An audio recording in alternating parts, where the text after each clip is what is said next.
Easy recipe, ಬೇಗ ಆಗೋಂಥ egg ಬುಜ್ಜಿ ಕ್ವಿಕ್ಕಾಗೆ ಮಾಡೋದು ನೋಡೋಣ. ವೆಲ್ಕಮ್ ಟು ಮೈ ಚಾನಲ್ ಬಿಂದು ಕುಕಿಂಗ್ ವ್ಲಾಗ್ಸ್. ಅದಕ್ಕೆ ಬೇಕಂತ ಸಾಮಗ್ರಿಗಳು 4 ಮೊಟ್ಟೆ, 4 ಹಸಿಮೆಣಸಿನ್ಕಾಯಿ, 2 ಈರುಳ್ಳಿ, ಕೊತ್ತಂಬರಿ, ಕರಿಬೇವು ತೊಗೊಂಡಿದ್ದೀನಿ. ಈರುಳ್ಳಿನ ಸಣ್ಣದಾಗಿ ಹೆಚ್ಕೊಳ್ಳೋಣ. ಈರುಳ್ಳೆಲ್ಲ ಸಣ್ಣಗೆ ಹೆಚ್ಕೊಂಡು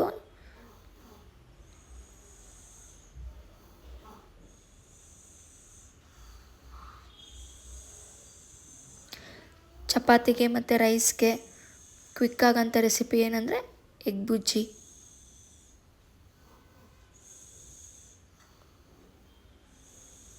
ಸಿಂಪಲ್ಲಾಗಿರುತ್ತೆ, ಕ್ವಿಕ್ಕಾಗಿರುತ್ತೆ, ಕಮ್ಮಿ ಸಾಮಗ್ರಿಗಳು, ಬೇಗ ಮಾಡ್ಕೊಂಡು ಕ್ವಿಕ್ಕಾಗಿ ತಿನ್ಬೋದು. ಹಸಿಮೆಣಸಿನ್ಕಾಯಿನ ಸ್ಲೈಡಾಗಿ ಕಟ್ ಮಾಡ್ಕೊಳ್ತಾ ಇದ್ದೀನಿ.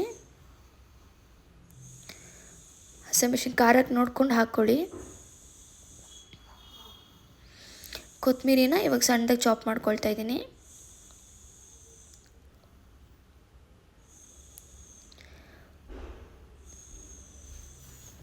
ಕರಿಬೇವನ್ನ ಎತ್ತಿಕೋತಾ ಇದ್ದೀನಿ ನೋಡಿ. ಇವಾಗ ಅದೇ ಒಂದು ಪ್ಯಾನ್ಗೆ ಹೀಟ್ ಆದಮೇಲೆ 3 to 4 table spoon of oil ತೊಗೊಳ್ಳೋಣ. ಎಣ್ಣೆ ಕಾಯ್ದಮೇಲೆ ಕಡಲೆಬೇಳೆ ಹಾಕ್ತಾಯಿದ್ದೀನಿ. ಕಡಲೆಬೇಳೆ ಚೆನ್ನಾಗಿ ಗೋಲ್ಡಿಶ್ ಕಲರ್ ಟರ್ನ್ ಆಗಾದ್ಮೇಲೆ ಇವಾಗ ಈರುಳ್ಳಿ, ಕರಿಬೇವು, ಹಸಿಮೆಣಸಿನ್ಕಾಯಿ ಹಾಕ್ಕೊಳ್ತಾ ಇದ್ದೀನಿ. ಅದು ಗೋಲ್ಡಿಶ್ ಬರೋವರೆಗೂ ಫ್ರೈ ಮಾಡ್ಕೊಳ್ಳೋಣ.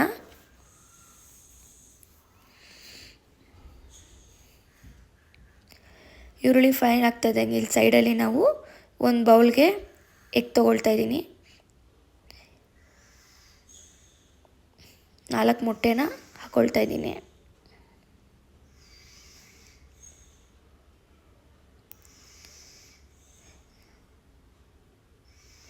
ಮೊಟ್ಟೆ ಹಾಕ್ಕೊಂಡು ಚೆನ್ನಾಗಿ ಮಿಕ್ಸ್ ಮಾಡಿಕೊಂಡು ಇವಾಗ ನಾನು ಅದಕ್ಕೆ ಫ್ರೈ ಆಗ್ತಿರೋ ಈರುಳ್ಳಿಗೆ ಮಿಕ್ಸ್ ಮಾಡ್ಕೊಳ್ತಾ ಇದ್ದೀನಿ.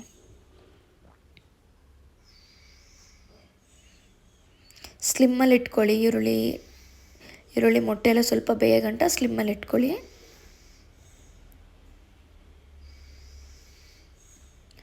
ಲೈಟಾಗೆ ತಿರುಗಿಸ್ಕೊಳ್ಳಿ. ಜಾಸ್ತಿ ತಿರುಗ್ಸೋಕೆ ಹೋಗಬಾರ್ದು. ಮೊಟ್ಟೆನ ಲೈಟಾಗಿ ತಿರುಗಿಸ್ಬಿಟ್ಟು ಮತ್ತೆ ಸ್ವಲ್ಪ ಹೊತ್ತು ಬೇಯ್ದಮೇಲೆ ಮತ್ತೆ ಪೆಪ್ಪರ್ ಪೌಡರ್ ಹಾಕ್ಕೊಳ್ತಾ ಇದ್ದೀನಿ. ಗರಂ ಮಸಾಲನೂ ಹಾಕ್ಕೊಬೋದು, ಆಪ್ಷನ್ನು. ನಾನು ಬರೀ ಪೆಪ್ಪರ್ ಪೌಡರ್ ಮಾತ್ರ ಹಾಕ್ಕೊಳ್ತಾ ಇದ್ದೀನಿ. ಪೆಪ್ಪರ್ ಪೌಡರ್ ಹಾಕ್ಕೊಂಡ್ಮೇಲೆ ಮತ್ತೆ ಸ್ಲೈಡಾಗಿ ತಿರುಗಿಸ್ಕೊತಾ ಇದ್ದೀನಿ.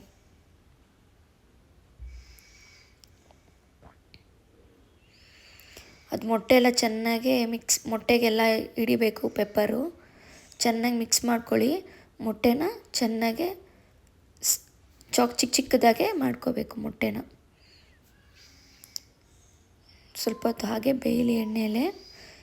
ಉಪ್ಪು ಹಾಕ್ಕೊಳ್ತೀನಿ. ನಾನು ಮೊಟ್ಟೆ ಮಿಕ್ಸ್ ಮಾಡಬೇಕಾದ್ರೆ ಉಪ್ಪು ಹಾಕ್ಕೊಂಡಿದ್ದೀನಿ. ಇವಾಗ ಎಷ್ಟು ಬೇಕೋ ಅಷ್ಟು ರುಚಿಗೆ ನೋಡ್ಕೊಂಡು ಉಪ್ಪು ಹಾಕ್ಕೊಂಡು ಲಾಸ್ಟಲ್ಲಿ ಕೊತ್ತಂಬರಿ ಹಾಕ್ಕೊಂಡು ಮಿಕ್ಸ್ ಮಾಡಿಕೊಂಡ್ರೆ ಸೂಪರ್ ಟೇಸ್ಟಿ ಆದಂಥ ಕ್ವಿಕ್ ರೆಸಿಪಿ ಆದಂಥ ಎಗ್ ಬುಜ್ಜಿ ರೆಡಿ. ನೋಡಿದ್ರಲ್ಲ ಎಷ್ಟು ಬೇಗ ರೆಡಿ ಆಯಿತು ಎಗ್ ಬುಜ್ಜಿ. ಹೀಗೆ ಒಂದ್ಸಲ ಟ್ರೈ ಮಾಡಿ ನನಗೆ ಹೇಗೆ ಬಂದಿತ್ತು ಅಂತ ಪ್ಲೀಸ್ ಕಮೆಂಟ್ ಮಾಡೋದು ಮಾತ್ರ ಮರಿಬೇಡಿ. ಚಪಾತಿಗೆ ತುಂಬ ಚೆನ್ನಾಗಿರುತ್ತೆ. ಒಂದ್ಸಲ ಟ್ರೈ ಮಾಡಿ. ಬ್ಯಾಚುಲರ್ಸ್ಗಂತೂ ತುಂಬ ಯೂಸ್ ಆಗುತ್ತೆ. ಅಡುಗೆ ಬರಲ್ಲ ಅನ್ನೋರಿಗೆ ಎಗ್ ಬುಜ್ಜಿ ಎಲ್ಲ ತುಂಬ ಯೂಸ್ ಆಗುತ್ತೆ. ಹೀಗೆ ವಾಚ್ ಮಾಡ್ತೀರಿ. ನನ್ನ ಸಬ್ಸ್ಕ್ರೈಬ್ ಮಾಡಿ, ಬೆಲ್ ಐಕನ್ನ ಕ್ಲಿಕ್ ಮಾಡೋದನ್ನ ಮರಿಬೇಡಿ. Thanks for watching.